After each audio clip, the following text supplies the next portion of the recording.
Howdy folks, and welcome to today's Star Wars lore episode, which is on the Tie Interceptor.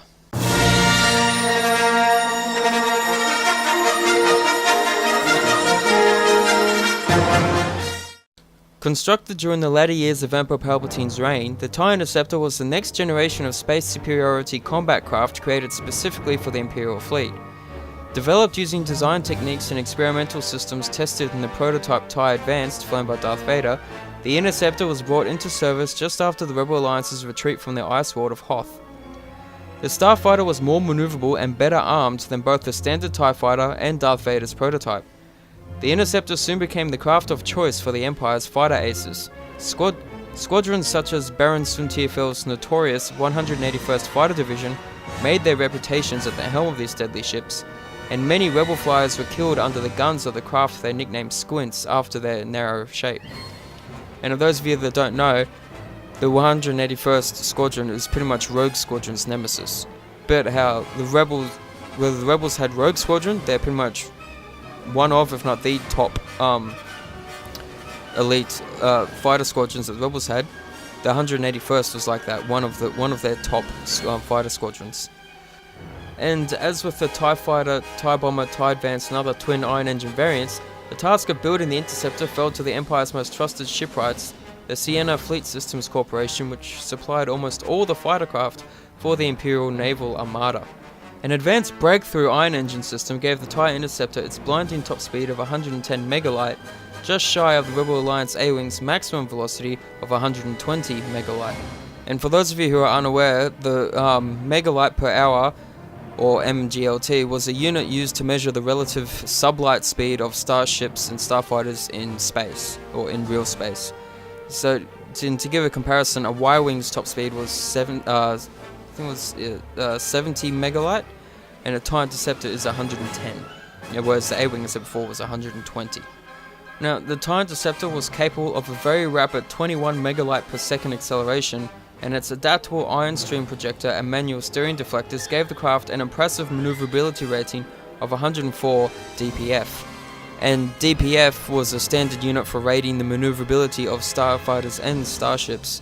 And to give another comparison, where I said the TIE Interceptor is 104, the TIE Defender is 110 DPF, and the Y-Wing, as we all know is a bit slow and a bit sluggish, was rated at 59 DPF. And now it was this uncatchable characteristic that was the TIE Interceptor's main defense against enemy attack.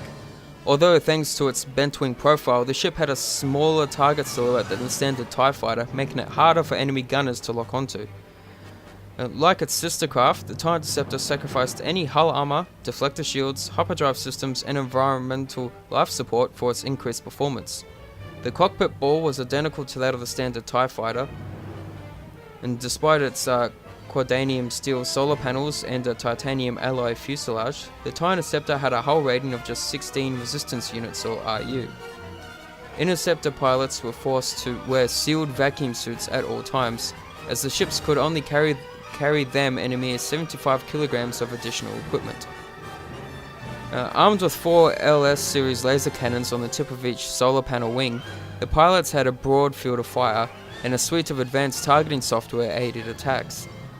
Like the TIE Fighter, the Interceptor had factory-installed hardpoints for 2 Sienna LS series laser cannons on the chin of its cockpit module, but weight and mass restrictions meant that these could not be equipped with active weapon systems. However, some later modules of the Interceptor were fitted with lightweight repeating blasters in these slots. The additional loading lowered the ship's top speeds a little, but provided a backup firepower that was well suited to anti-personnel attacks during atmospheric flight operations. However, the craft were built for attack, not defense. If an Interceptor did suffer a direct hit, death for the Imperial pilot was almost a certainty, with the result that the crews of these starships relied on their maneuverability and superior numbers to survive most engagements. There was a further reason why TIE Interceptors were not suited to lone operations. Without a hyperdrive, they were forced to remain within flight range of a static space station or planetside base, or command carrier vessel. During conflicts with the Rebel Alliance, TIE Interceptors were primarily deployed on board Imperial and Imperial II class Star Destroyers, or around key star bases such as the Kuat Drive Yards and the docks at Fondor. Compared with the standard Tie Fighter, with which it shared a cockpit and wing mounts, the Interceptor's key difference was the newly lengthened and angled solar array design. This gave the craft an unmistakable, menacing dagger-like appearance that suited the Empire's doctrine of ruling through fear. It also improved the pilot's visibility and made targeting harder for enemy gunners. In fact, the Tie Interceptor was only lightly armed, so it relied on speed and accuracy to win out in a dogfight. The propulsion system utilized a breakthrough ion stream projector that allowed pilots to execute tight turns and rolls not possible in most other starfighters. In addition, manual steering port deflectors could be manipulated individually for control and counterbalancing during difficult maneuvers.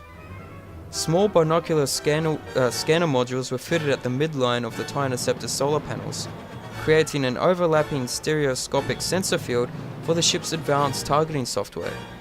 And these systems combined to allow pilots to maintain target lock-on even during the extreme maneuvers of which this craft was capable. And that is basically the Tie Interceptor in a nutshell. So if you like the video, be sure to drop a like, subscribe if you're new, and I'll leave a comment or two with your thoughts on the video if you like as well, and I'll talk to you all in the next one. I'll see you later.